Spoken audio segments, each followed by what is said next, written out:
Hi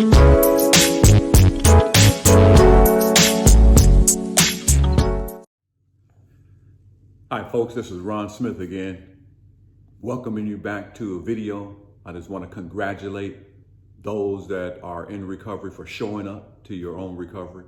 Because remember, recovery happens with or without you. It happens with or without me. And thank you for those that are listening, helping someone else overcome drug addiction. So today I want to talk about triggers. There was a lot of times I had these triggers, but I didn't recognize what these triggers were that kept me in this revolving door of relapse over and over and over. And you know, triggers it involves high risk situations. It involves stressors of life that spark off a thought, it sparks off a feeling, it sparks off some type of action to use drugs or alcohol. But there's an old commercial that I used to come into my mind when I would use drugs over and over. And I would take myself away from the pressures of life and the stressors that I thought, that I couldn't handle. And it was, Calgon, take me away. The traffic. I can't read the boss. The baby. The dog. That does it. Calgon, take me away. Lose your... Yeah, I'm sure you can remember that commercial. I mean, traffic used to take me away. The boss, and hearing his voice would take me away. I don't know if that's taking you away. Or the baby that's crying would be a trigger. And even the dog could spark a trigger. See, there's only 3 types of triggers, actually. The ones that we're going to be talking about today are internal triggers, external triggers, and sensory triggers.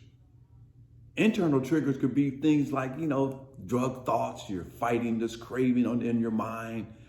How can I get away with getting the next hit? These things are coming in your mind, these internal things, Could be depression, could be some sadness, could be a loss of a loved one. These internal triggers that are going on inside you could be that trigger that's sparking you to go use. Second trigger could be external triggers. They can look like feuding with your wife or spouse. J-Joe.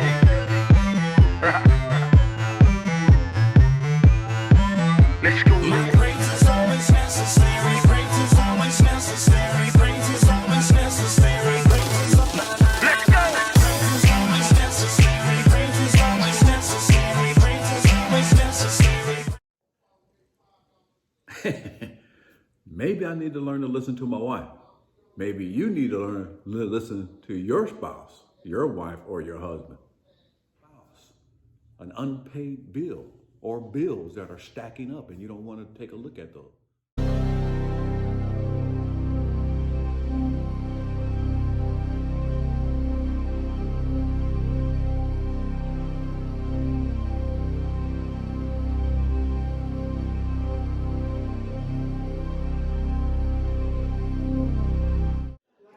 Well, it really doesn't have to get that serious with the bills.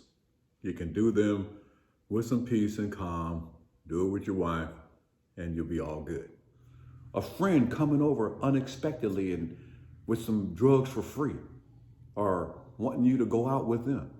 I can remember those times when friends would show up to my house unexpectedly with some drugs and wanting to do something for free. And I'm thinking, the only times that I get something free is when I'm trying to get my life together. When I'm not trying to get my life together, guess what? No one shows up. Well, I'm looking for drugs, I can't find them. But it seems like when you try to get your life together, think back on your own experience. When you try to get your life together, you're in a drug program, something may happen to where someone wants to now give you free drugs. That's a trigger.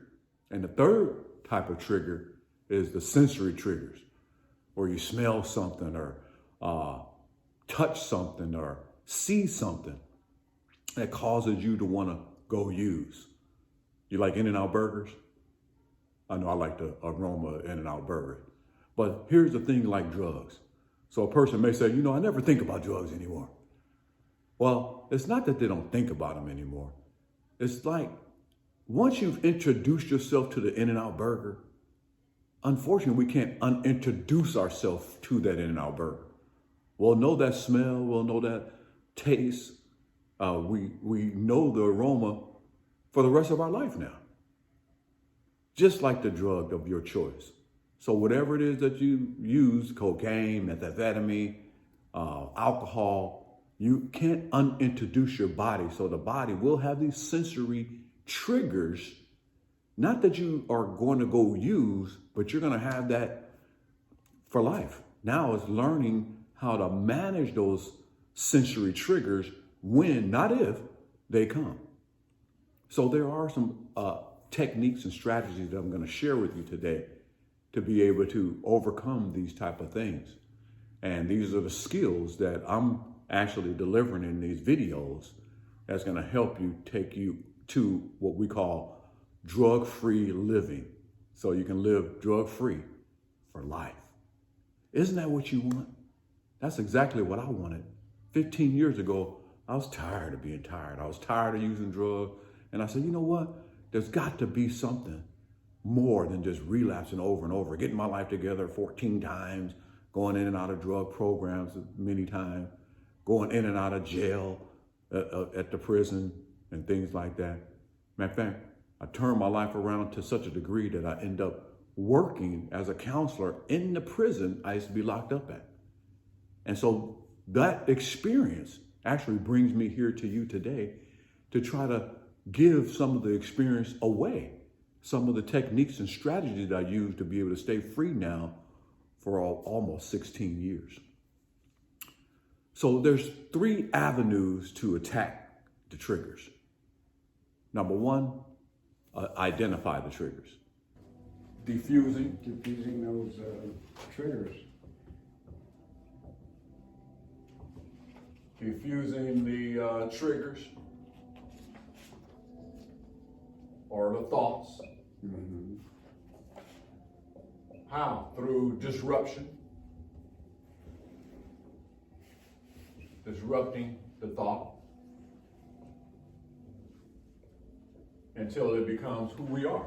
We can disrupt those thoughts. How? Oh, calling Calling. somebody in program,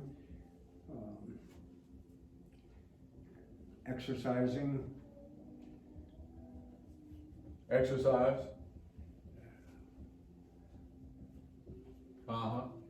We can disrupt the thoughts by, this is the big one, by calling someone or get around somebody.